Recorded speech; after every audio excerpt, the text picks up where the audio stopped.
Okay, so we were just trying to complete the problem, the previous one that we were doing. While you cross multiply, this is how the steps would come. And finally, your equation will be 8x squared minus 70x minus 750 equals 0. Because all of them are multiples of 2, I have just divided the equation throughout with 2. So my reduced form of the equation would be 4x square minus 35x minus 375 equals 0. I have just divided throughout with 2. Now think of any method which you will adopt to find out what is the product and what is the sum. So here the product should be 4 into 375 and the sum should be negative 35. If you are able to guess, the two factors would be 60 and 25. 60 and 25. Please check. You are having a 375 into 4. How much did you get that to be? Product should be?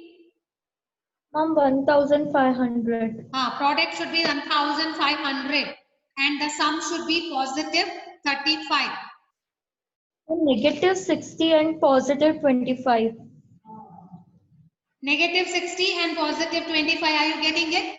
The product should be negative 1500 and the sum should be a negative 35.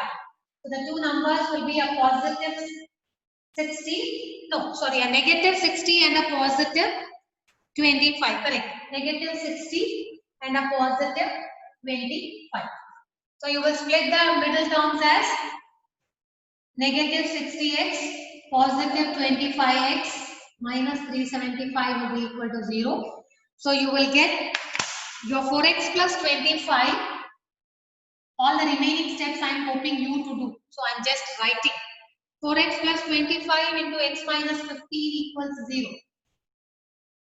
So what will be your value of x? X will be negative 25 by 4 or x will be equal to positive 15. Which one do you think you will reject here? What is that x? It is the time taken. Can it be negative? Cannot be. So No. this will be a rejected value. Okay, the value of x where you have negative 25 by 4 will be rejected. So your x will be 15. Positive 15. That means what? The larger tap will fill the tank in 15 hours. So how many hours will the smaller tap take? It is taking 10 hours more. Is it not? So it will take 30, that is 15 plus 10, which will be 25 hours. Therefore, the larger tap, let me erase therefore the larger tap takes 15 hours, not let, therefore the larger tap takes 15 hours to fill the tank and the smaller tap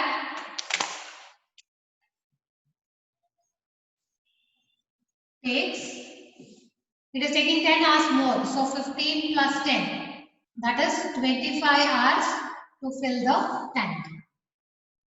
Is the problem clear? You got the value of x which you have assumed as the time taken by the larger tap, so that is 15 hours. The smaller tap will take 10 hours more, so 15 plus 10, 25 hours to fill the tank. Alright, so that is how you have done the problem of the steps. The step problem is very frequently asked. Please try to do such problems because these are ones which are very frequently repeated. I hope the understanding is clear. How to assume, how to use the unitary method to find what portions of the tank is filled by the taps together and the taps alone. So what portion is filled in 1 hour by first tap plus what portion is filled by the second tap in 1 hour will be equal to the portion of the tank which is filled by both the taps together in 1 hour. Because that 1 hour is a constant thing. In 1 hour, this portion is filled by one tap. In 1 hour, this portion is filled by the second tap. Together, when they are kept open, this portion is filled in 1 hour. So, because the time duration is constant, I can tell portion filled by first tap plus portion filled by second tap will be equal to portion filled by both the taps together. This is where the unitary method is very important. So we'll move on to the next one. The next one is also an interesting problem.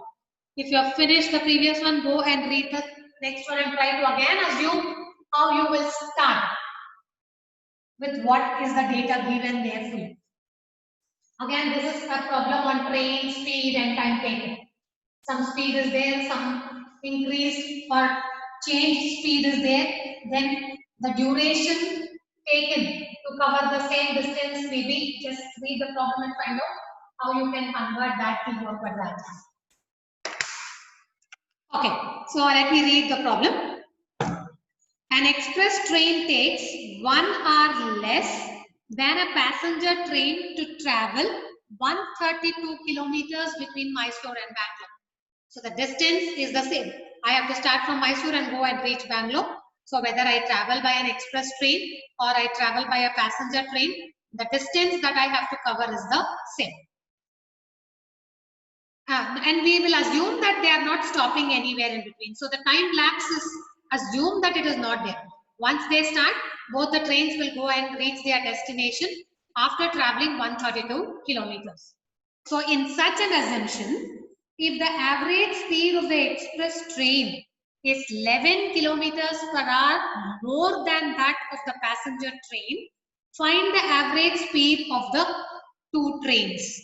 Again, there are two trains traveling at two different speeds, but the distance traveled is the same. Now, how do I start with my assumption? It's very simple here. Because one train we will assume as X. Which one will we assume as X? The passenger train or the express train? Look at the condition given and decide. Some passenger train. Why should you start with a passenger train? Because the express train is traveling at a higher speed than the passenger train. How much more? 11 kilometers more. So if I assume that the passenger train is traveling at X kilometers per hour, then the express train will take a speed of X plus 11 kilometers per hour. So these two things first write it down. Let the speed, this is my problem number 10. Let the speed of passenger train be X kilometers per hour. Therefore, speed of express train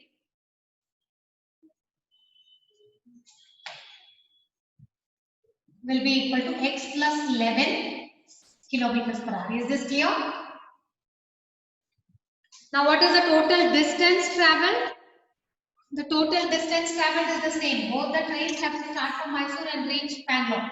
So, total distance equals 132 kilometers. Again, we know the same formula, speed is distance by time. Now, you think both the trains will take the same time to reach the destination? No. Definitely not. Because if there is a train which is traveling at a higher speed, it will reach the destination faster. And the train which is traveling at a lower speed will take a longer time to cover the same distance. So, we are going to compare the time duration only now. So, we know time is equal to distance divided by speed. So, if 132 kilometers is the distance and the speed of the passenger train is X. So, this is the time taken, 132. Distance divided by speed will be time. So, time taken by the passenger train is so much. And the time taken by the express train is this. Because its speed is X plus 11. This is a larger duration. This is a smaller duration. Speed ಜಾಸ್ತಿ ಇದ್ರೆ time taken will be less. Speed ಕಡಿಮೆ ಇದ್ರೆ the time taken will be more. So the difference in the two times or the time duration is given to be equal to, it takes 1 hour more, no? 1 hour less. So the express train is taking 1 hour less. That means the difference between the two time is equal to 1. So you got your quadratic. It is simple. Now you have to cross multiply and get the quadratic. So it will be 132 times x plus 11 minus 132x divided by x into x plus 11 will be equal to 1.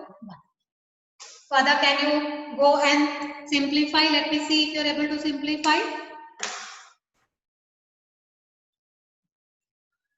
What will you get? 132x plus, what is 132 into 11?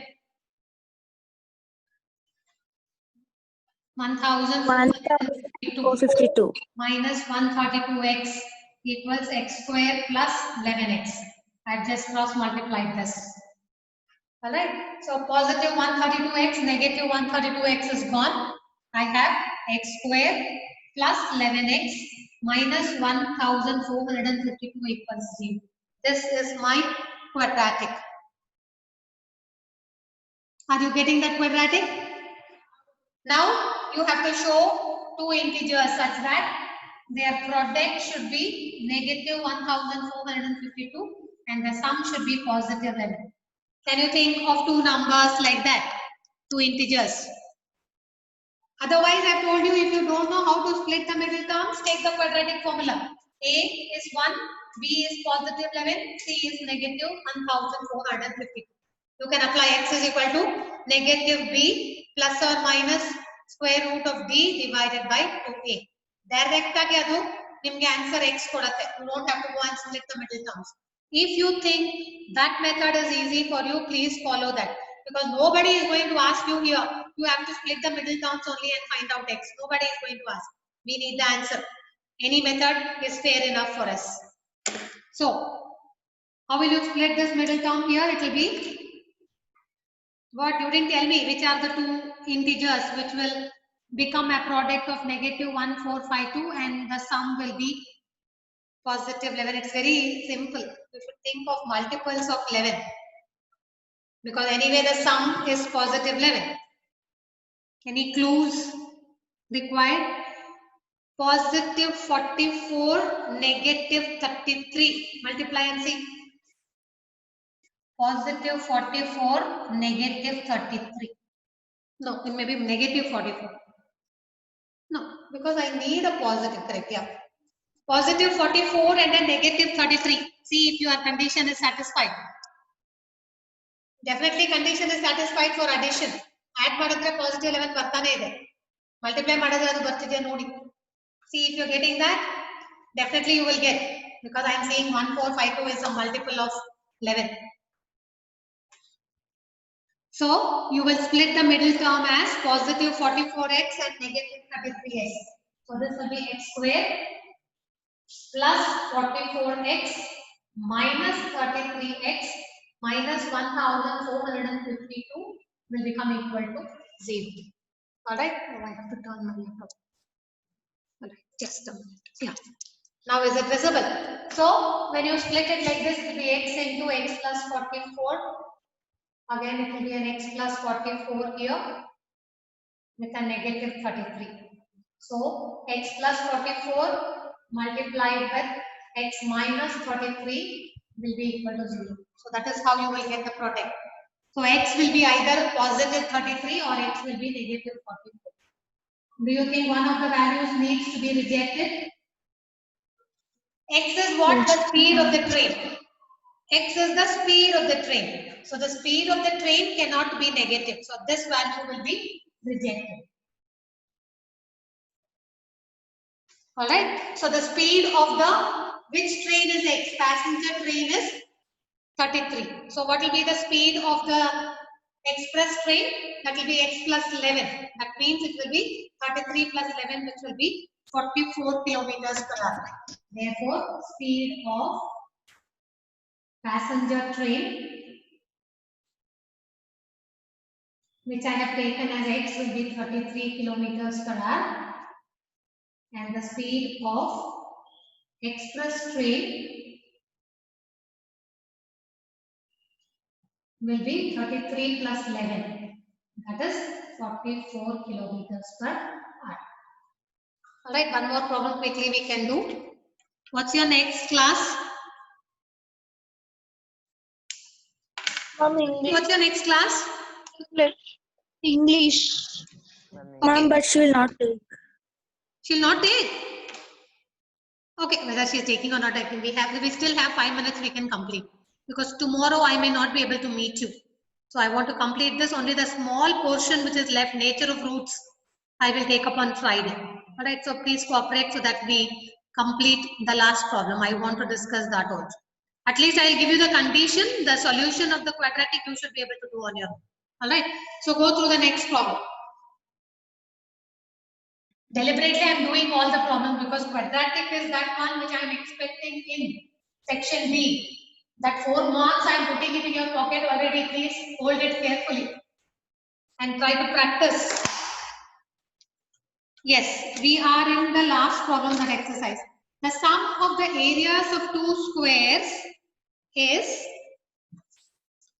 468 square meters. If the difference of their perimeters is 24 meters, find the sides of the two squares.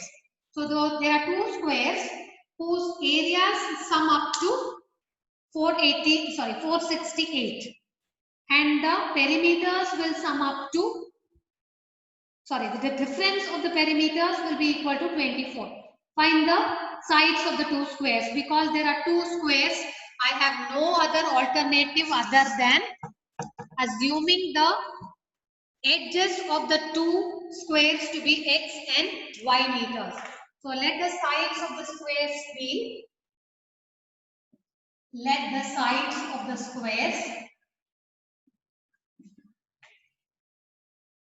be, x meters, because everything is given in meter squares here, meters and y meters.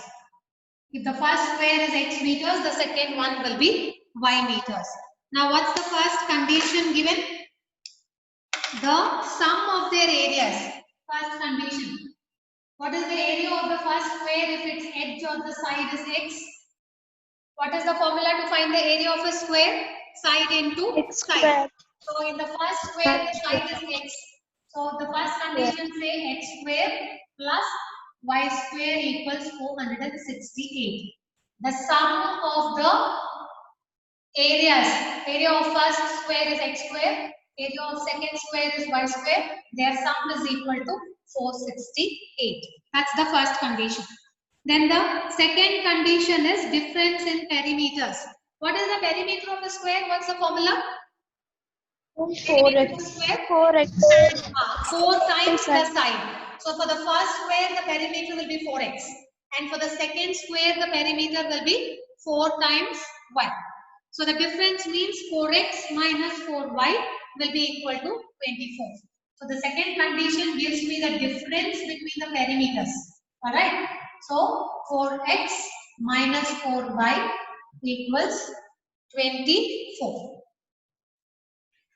Right? Now what to do? I have two equations and I don't know what I have to do with them. Mom, we have to write x in terms of y or Good. y in terms You have of to write x in terms of y. Now here can I do some adjustment, something which is visible to me in the second one? 4 is a common factor in all the three terms. So divide it with 4. You will get x minus y equals 6. Alright, dividing the equation throughout with 4. You will get x minus y equals 6. Or I can say x is equal to 6 plus y. Can I say this? X is equal to 6 plus y. Now in the place of x, if I substitute this value, then I will get only one variable in the quadratic. So substituting x equals 6 plus y in equation 1. What will I get in the place of x? I am going to put 6 plus y, the whole square, plus y square equals 468. Alright, now square this is in the form of a plus b whole square. So a square 36 plus b square plus 2 into 6 into y, that will be 12y plus y square equals 468. Alright. Now, go and simplify that to get your quadratic. So you have a 2y square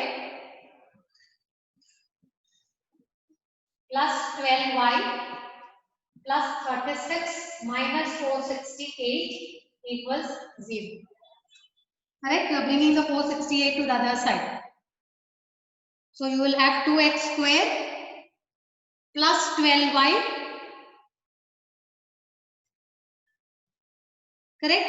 Plus 12y minus 432. Is it minus 432?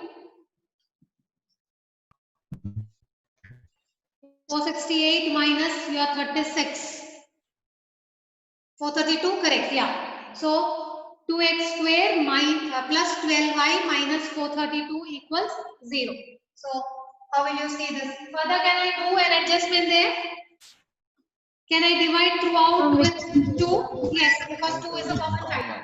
So y square plus 6y minus 216. Right?